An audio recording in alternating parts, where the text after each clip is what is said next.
Başqalarning g'amini yeyishni o'rganib qo'ying.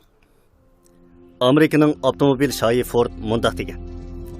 Agar muvaffaqiyat qozonishning siri bor deyilsa, bu sir o'zini boshqalarning o'rnini qo'yib o'ylash orqali boshqalarning pozitsiyasi va ko'z qarashini bilishdir.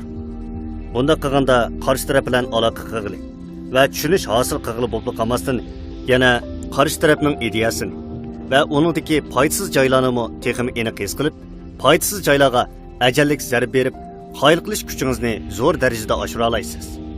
Ko'nglar mundaq degan. Agar boshqalarni o'zingizga ishontirmoqchi va fikringiz bo'yicha ish qildirmoqchi bo'lsangiz, avval kishilar sizni yaxshi ko'rish kerak.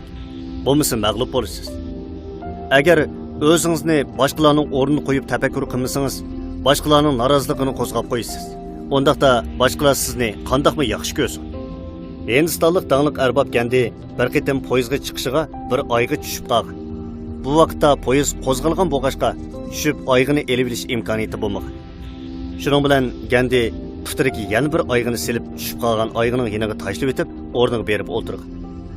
Hamrohlari Gandidan nemishqa bundaq qilganligini so'raganda, u astoydillik bilan "Mushunda qilsam, rels yendan o'tgan namrat odamlar bir jup oyoqqa erishida emasmi?" degan. Gandi har qachon o'zini o'ylamasdan boshqalarni o'ylaydi.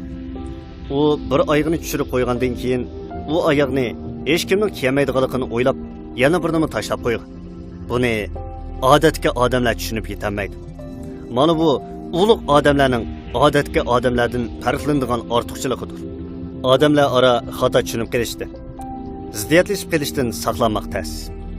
Bundaq vaqtda agar o'zingizni boshqalarning o'rniga qo'yib o'ylansangiz, keng qursoq bo'lishni, chidab turib yo'l qo'yishni tanlaysiz. Shuning bilan sizning umum uchun manfaatingizdan voz kechishingiz qarshi tarafga ta'sir qildi-da, ziddiyat nihoyatda tez ham oson hal bo'ladi.